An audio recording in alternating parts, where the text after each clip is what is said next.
right, everybody, welcome back to another episode of the Fearcast. This is the podcast dedicated to OCD and anxiety spectrum disorders and getting your life back. I'm your host, Kevin Foss, and I'm a licensed therapist specializing in OCD and anxiety disorders. Thank you all so much for joining me today. This is a question and answer based podcast where you, the listener, get to send me, the therapist, the podcaster, questions about OCD and anxiety disorders, and I will listen to them, consider them, read them, consider them, and likely put them up on a future episode. Go over to fearcastpodcast.com and you can learn more about that there. You can also certainly go over to Instagram. I am Fearcast Podcast over there, and you can send me a message there with your question, which is what has happened today with C's question. So I'm going to answer that in a little bit. What's actually interesting about that is that it has something to do with depersonalization and derealization. Specifically for her, she cites depersonalization. And that's something that has come up quite a bit on past questions or past concerns. And I haven't spent a lot of time talking about that. I think it's well overdue for me to do an entire episode on depersonalization and derealization. So that is going to be in the works at some point. I've said that before. I know I have, but I'm going to address a little bit of that today. But before I get into it, so I know I keep saying that I'm going to be doing more and more stuff on YouTube and posting some of the videos so you can kind of see or have a visual part of it. And so the last two episodes have not gone up on YouTube. Here's why. I set everything up. I've got my camera. I've got my audio set up. I've got my microphone. I got the whole thing. I do the whole recording. It records the audio, but then the video disappears. I am, needless to say, frustrated by that process, but here we are. It's what happens. So here's what I'm doing today. It's happened 2 weeks in a row. And I think I figured out what the culprit is. So I've tried to eliminate that. But I've got my regular camera set up and I've got a backup camera set up. We're going to see if I get it done. So we'll see. Let's all hope it works, because I hope it works. But if not, it's just going to be audio, and it's going to be like it's been for the past 7 years or however long I've been doing this. Anyways, so that's been my frustration lately. I hope everybody is doing well. I hope everybody handled and dealt with and had a good Easter, if that's something that you celebrate. I hope everybody had a good and a fun Passover, if that is something that you celebrate. I hope everybody just had a good week. If you don't celebrate anything, awesome. And I hope everybody is managing and dealing with and facing their fears as best they possibly can. And again, that's the whole purpose of this here podcast. So before I get into the actual question, I'm going to play a little interview I had with Erika McCoy, where so she is an advocate for the IOCDF, the International OCD Foundation, and for the upcoming conference in Chicago, she is running something called Creative Corner. So we are going to be talking a little bit together about what the purpose of this project is, why she put it on, where it came from, and what she's hoping to get out of it. So I think I am always wanting to promote art and expression and connectivity and community. And that's exactly the goal of this whole program and thing that she's got going on, for lack of a better word. So listen to the interview. I'll play that here in just a moment, and then I'll get into the question. All right, Erika McCoy, thank you so much for joining me on the Fearcast to talk about Creative Corner. So, you reached out to me a couple weeks ago and shared, hey, can you get some of the word out? And you shared a little bit about what Creative Corner is, and I'm really excited to have you on to talk about what Creative Corner is, how people can get involved, how people can start to see some of the art being produced from this. So, take it away. Tell us everything we need to know about Creative Corner. Well, hello, Kevin. Thanks so much for having me on. I really appreciate it.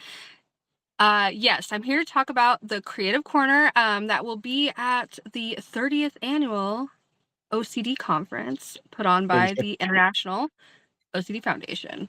In Chicago this year. Everyone go. Yes, everyone, make sure you go. It's going to be a wonderful experience had by all. For those of us with lived experience, counselors, researchers, all of that good stuff. But So this whole Creative Corner thing happened actually for the first time last year in Florida. For those that may have came and experienced the CC at OCDCon. Do you like all those C's in there? That's a lot of letters. People get That- mad that Therapy Land has so many letters. You just add in letters. yes, we like letters and we like acronyms, don't we? We sure do. We sure do. We like him AF. Um, That people are still saying that, right? Go ahead. Go ahead. well, so the reason why, so this comes out of so I'm a leader and co-leader with Halima Flint for the Creative Expression SIG.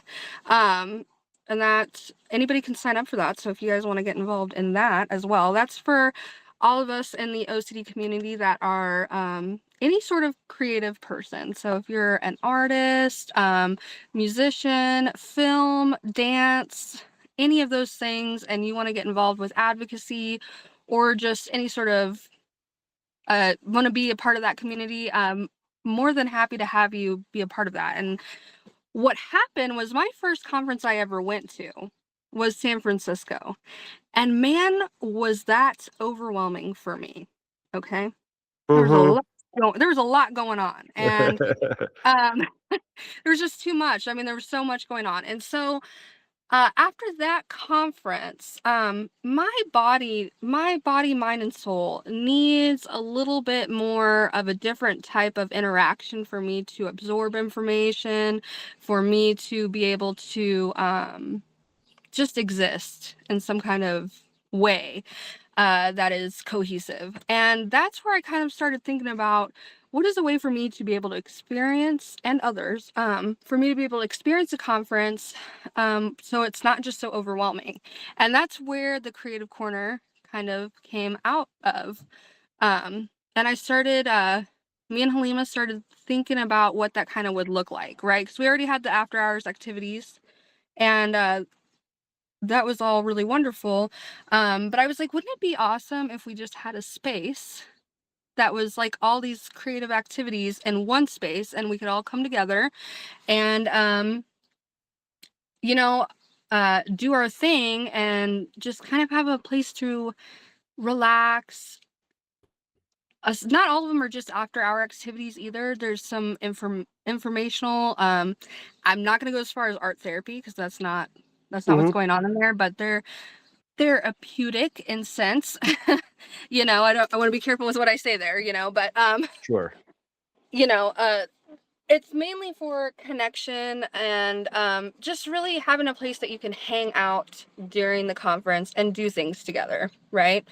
Because Mhm. I know when I went to the conference, I was just like, I'm so excited. I'm going to meet all these people with OCD and all these cool people. And then I was just like left standing in the hallways. Like, I don't even know what to do. I don't know where to Mm. be. I don't know what to go.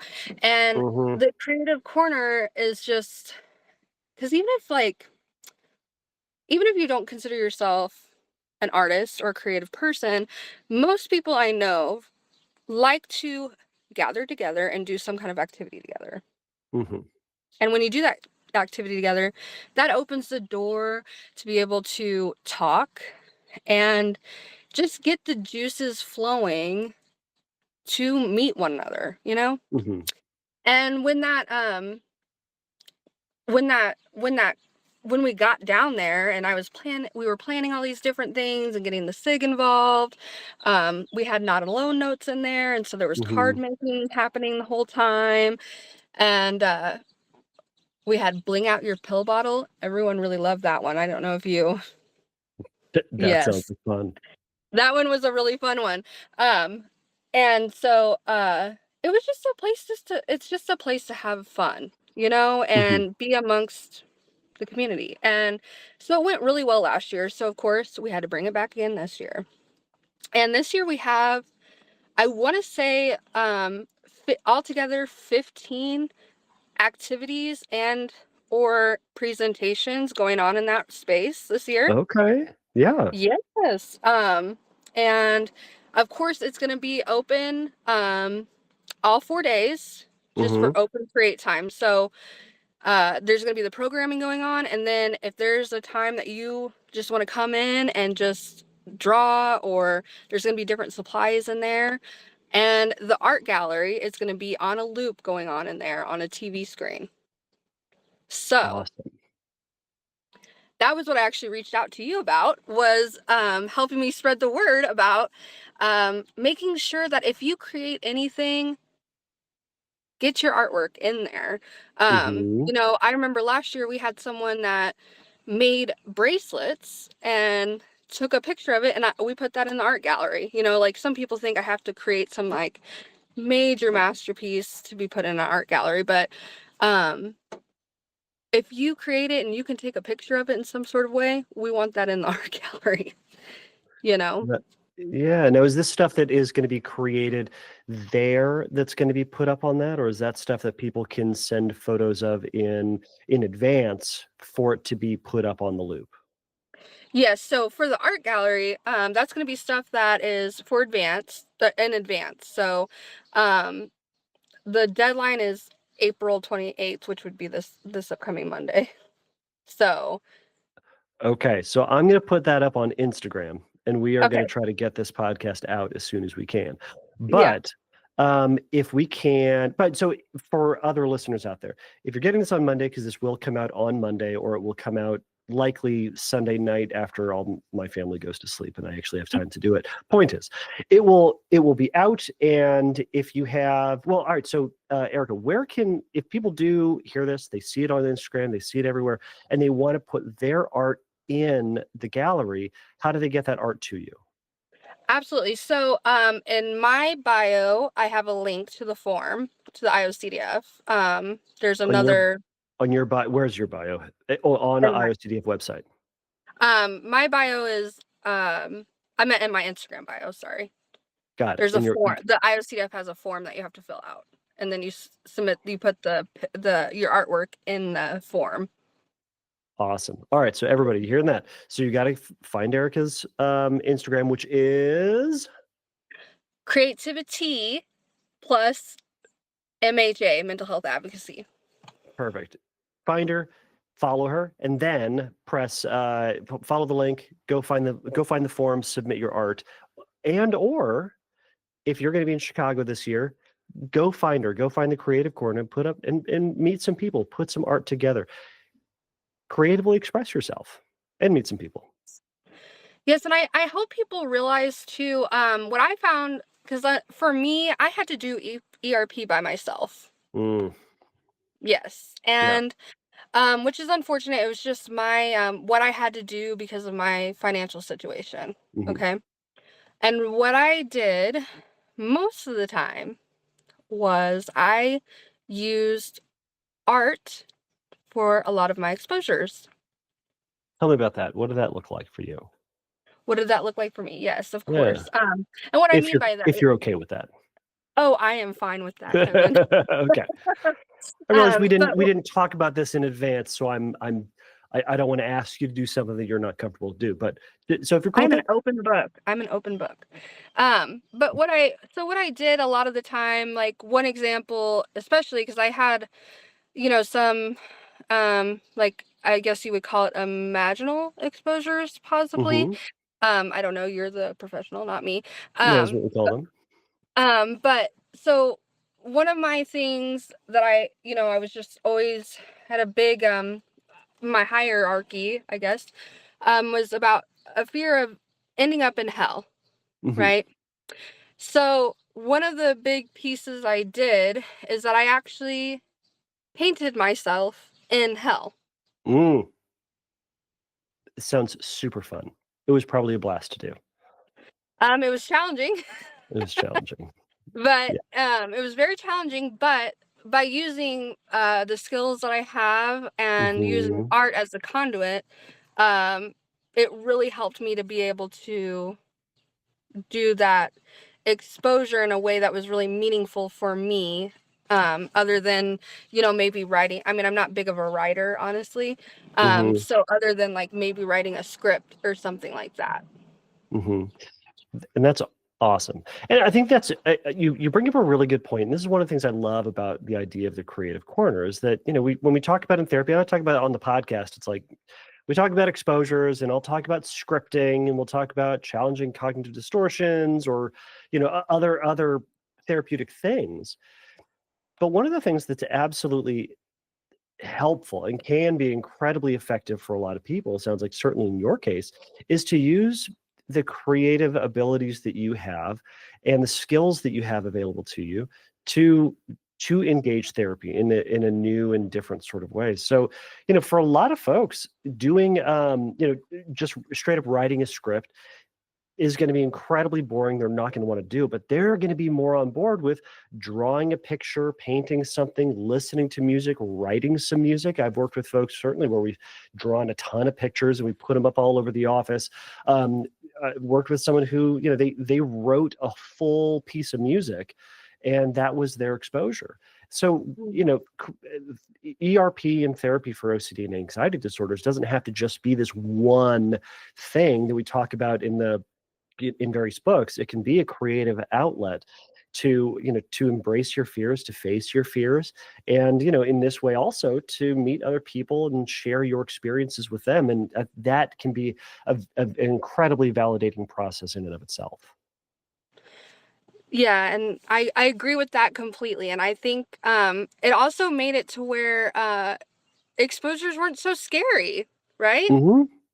I Yeah. mean, it was like that was one of the worst things I could think of at the time, was ending up in hell. And while it was really hard for me to or to paint myself there, by the time I got done and I saw how amazing it looked, I mean, I was just like, Yeah. dang. I don't know. It was like it was a weird thing. And then when you start getting involved, I've gotten my art in galleries and stuff like that. And also, my co-lead, Halima Flint, I'm sure Mm-hmm. you've heard of her, Face Your Mm-hmm. Fears. She has some contamination things, and she does pottery. Awesome. That's, I mean, That's a that's sticky, hardcore messy, yucky group or Yeah, activity. right. And so I just think, I hope when people come in and they're at the conference and I mean, especially last year, I remember there was a lady that came in, who was a hoarder. And Mm-hmm. I was so proud of her, Kevin. Listen to this. Want to She hear came in, it. Mm-hmm. we had a whole bunch of washi tape and just like paper, right? Okay. And all she was doing was just putting putting the washi tape on a piece of like on paper randomly, right? Because people think art, it has to be something grand, but I mean, literally, creativity is just creating anything, right? That's Mm-hmm. all it is. And so all she was doing was just putting this washi tape on a piece of paper. But she told me she was a hoarder, and Mm-hmm. she actually ended up leaving the paper there. She didn't take it with her. She didn't acquire it. Wow. And I That don't must have know been if a she realized challenge. how big of a deal that was, but she just left it and she went on her way. And she was really stressed out when she first came in. Wow. And That's so, amazing. and as I was sitting, and that's what I love. I mean, that's the stuff that I love. I spend my time most of the time, especially I'm not on any panels this year, which I am Mm-hmm. a little sad, but that's okay because I just get to spend all my time just hanging out with the people at the creative corner and see the wins that they experience in there, whether they realize it or not. I get to be clapping for them in there, and meeting Yeah. the people that come in. That's going to be amazing. That's going to be amazing. Well, so everybody out there listening, if you are creatively inclined or at least interested in art and seeing what other people are doing as exposure, as a creative outlet for their either their imagination or just the just kind of the outpouring of their soul in this. I know that sounds very grand and silly, but point is go check it out. If you're going to be at the conference, go check it out. If you have art that you want to submit, go send it. Go send it Erica's way. And it's not only an acknowledgement to the individual who's doing it, but it's also an encouragement to other people that they can be bold, they can share, they can face their fears in a way that is both creative and also kind of fun. Mm. Right? Exposure doesn't have to just be this terrifying thing. I mean, it's not usually not fun by itself, but you can do it in a way that is a thing that you enjoy. So this is another reason I love this idea and want more people to take advantage of it. Yes, please. I'll just leave it with this little PSA, I guess. We That would works. love to have you come down, come to the creative, well, of course, come to the conference. And then while you're there, if you have even just a couple minutes, just come on in, hang out, take a deep breath, scribble on a piece of paper or make something more in depth. It doesn't matter. Come say hi.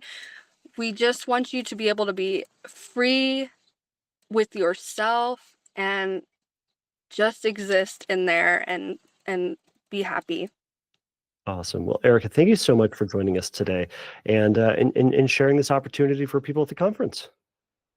Thank you, Kevin. Of course. Have a good day. You too.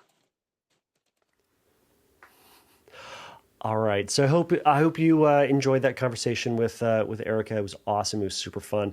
I've been on her. She does every year, sometimes twice a year it seems like, but every year she tries to do a fundraiser for the IOCDF, and she does these just crazy marathon length Instagram things where she'll be on for like 12 hours. And I think last year she was on for 12 hours and she raised, I think, $2,000 or something like that. So she was talking to me off camera about trying to up the ante of that and trying to be on there for 24 hours and raise $10,000, which is a huge feat. And if she can do it, awesome. And I just said, don't burn yourself out or lose your ever-loving mind. And I feel like if you're awake for 24 hours and trying to be on for 24 hours, she's going to lose her ever-loving mind. But either way, Erika, if you're out there, if you're listening and you're doing it for 24 hours, let me know what time slots you want me on. I would love to be on to help support the goal. All right. So let me get on to C's question. So C sent me this message over at Instagram, which you can absolutely send. And you can send an audio question, which typically jumps to the top of the list.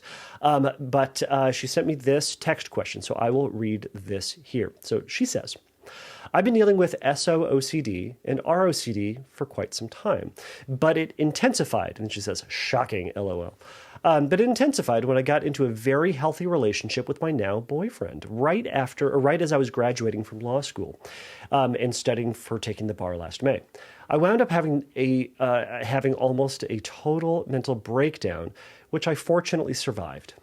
I've been in ERP for a couple of months now, and I'm running into a roadblock: dissociation and memory loss as a result. For context, I am a child sexual abuse.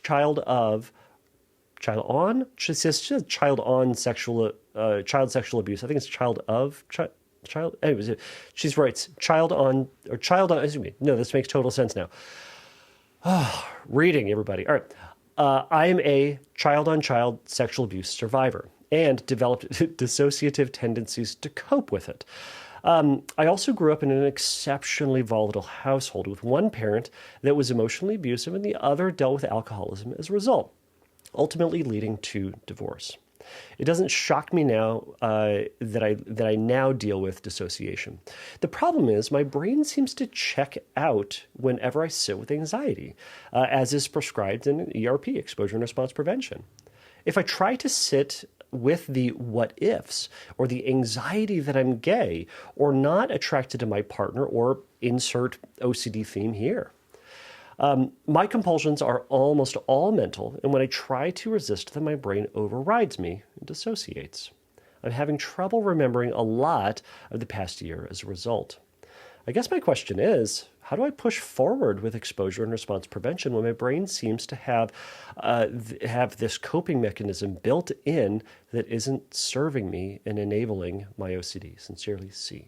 So, C, thank you so much for sending in this question. I'm so sorry for the history you've gone through, and it speaks volumes that you've gotten to where you are with the stress and the chaos and the problems of growing up. So, and the work that you're putting in, the awareness that you have into this is huge in breaking that cycle and overcoming it. So, I thank you for sending in this question, because inevitably, and this is for everybody out there, inevitably, this is going to be a question that someone else out there in the world is going to have a question about, is going to have something similar to this and want to be dealing with it. So, what can we do with this? So as everyone, maybe not everybody knows, a lot of people know, with exposure and response prevention, the entire goal is to face, sit in, approach, get closer to whatever that fear is, that feared story, right? It's exposure to whatever that fear is. Now, that can be the idea of it. That can be the thing itself. It can be a situation, an object, an idea. It can be anything. Exposure and response prevention. Pulling back, response prevention, your compulsion prevention. Pulling back on anything that would undo the anxiety, make it, quote, safe, make it okay, make it whatever. Anything that would take away that anxiety. We're trying to do things that bring on the anxiety to, again, learn, number one, we can handle anxiety, and number two is our worst fear is unlikely to happen. So that can be a trick with this whole process, right? And especially see in your situation where you're saying, as you try to sit in the process of doing exposure and response prevention, you start to dissociate, start to disconnect, right? So dissociation is an interesting process that our brain does. It is a adaptive skill some people's brains learn as a coping skill for extreme stress. Now, extreme stress or extreme trauma or big T trauma, little t trauma, it is a process that some people's brains do as a way of protecting itself, as a way of protecting the person whose brain it belongs to, right? It's something that is essentially saying, look here, body, brain, self, whatever it is, what you're going through is intense. It's scary. It's crazy. It's frightening. This is too much for you to handle. So we're going to do you a solid and we're just going to shut the systems down. We're going to disconnect you from this because whatever you're experiencing is just simply too much.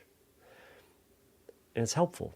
And for some people, it works. For some people, it is a coping mechanism that helps them get through any number of horrific tragedies or traumas. And it sounds like, from what you're talking about, growing up, that was a skill that your brain needed to develop, or I'll say needed to develop, in order to survive that. And it worked too well, unfortunately. What can sometimes happen then is that your brain then doesn't let you, I'll just say, in the dissociation process, we don't then have the opportunities to learn other skills to dealing with the feeling of anxiety, to dealing with the stressors of life. And so your brain goes back to what works, right? And this process is, for the vast majority of people, is going to be a involuntary process. The brain just goes, nope, I feel it stress and strain, let's shut it down, everybody. And then it goes through the process. And eventually you kind of come back to it and feel disconnected and kind of get back into life. So it's something in this. It's important in this also to remember to practice compassion for yourself in this. You didn't reference beating yourself up or being angry at yourself for the process, but it's important in this to be acknowledging that that you didn't ask for this. And in fact, there can be compassion to your brain and almost thankfulness for your brain for trying its best and doing what it can to get you through it, right? But you can also remind yourself that those pressures, those traumas, those dangers are not present dangers.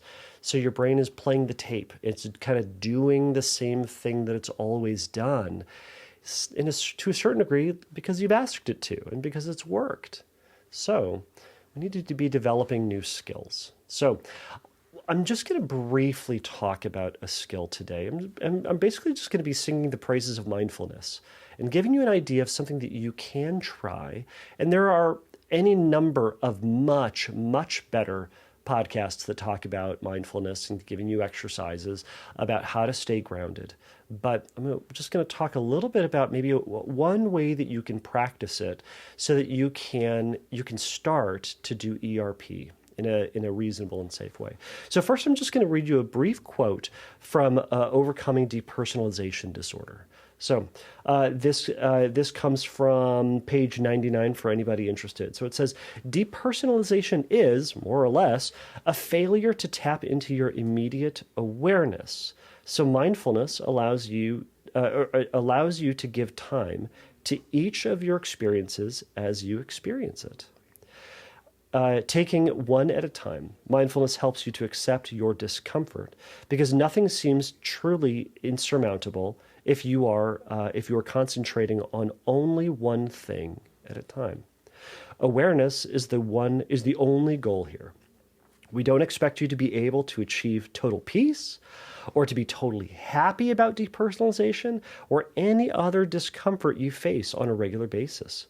Actually, the more you strive for total peace, the more elusive it will be. The goal here is to witness your life as it unfolds. So it goes on and on to also great stuff.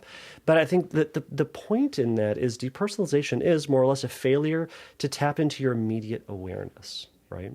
Because again, based on what you talked about, you've gone through stuff where in your immediate awareness, it was so stressful, so painful, so difficult. Your brain said, no, I'm done. I can't handle it. So it shut it down for you, right?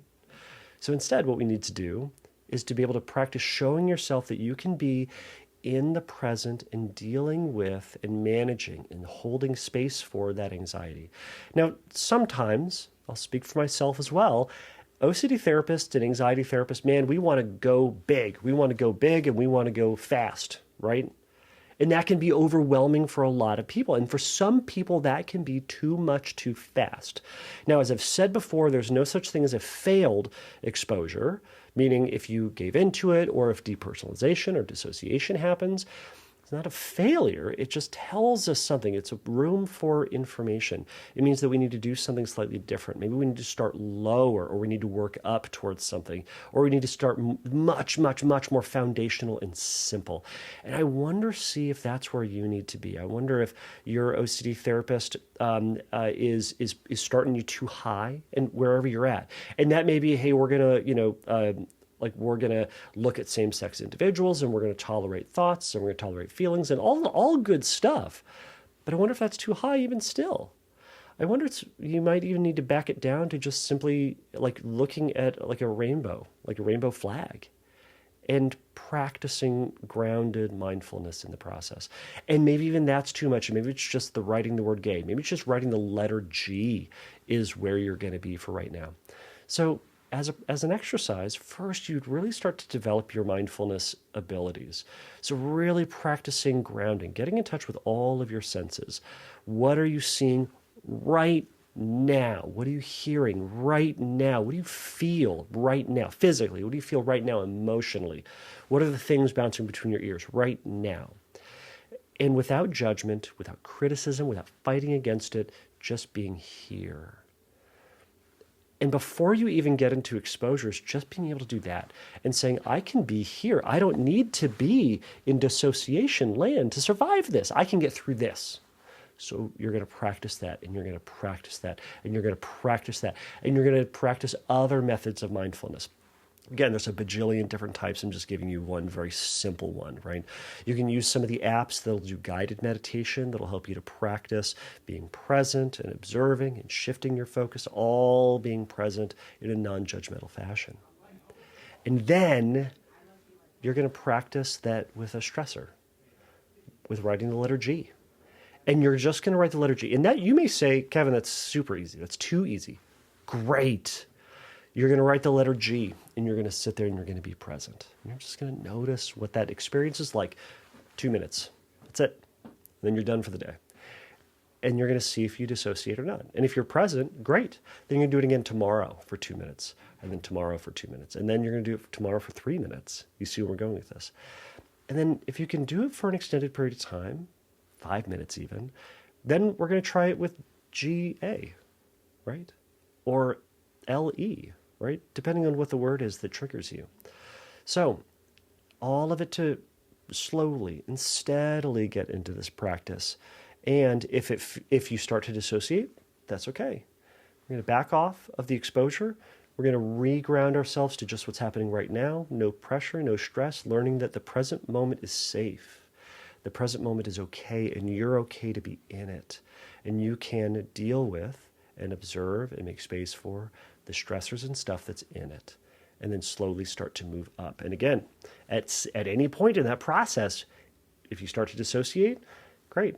We back it down a little bit, we work, and then we move back up again. So it is for you something that you'll go through a lot slower, but you really want to get those mindfulness and grounding skills first before jumping into it. So, see, I hope this was helpful. I hope this was gives you another thing to think about, another thing to practice.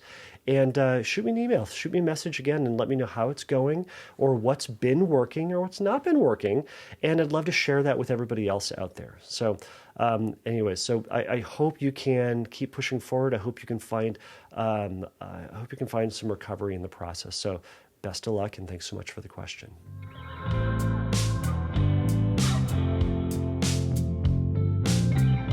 Thank you for listening to the Fearcast.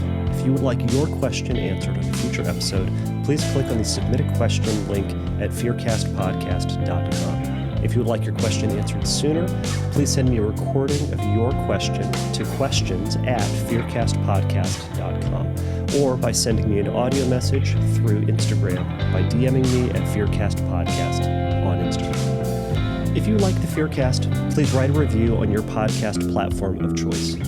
Please remember that the Fearcast is not a substitute for psychotherapy. If you need a little bit of help in your recovery, please go over to fearcastpodcast.com and click on the Find Help link, and there's going to be some information for you there. So until next time, take a risk, challenge yourself, and don't take your brain too seriously.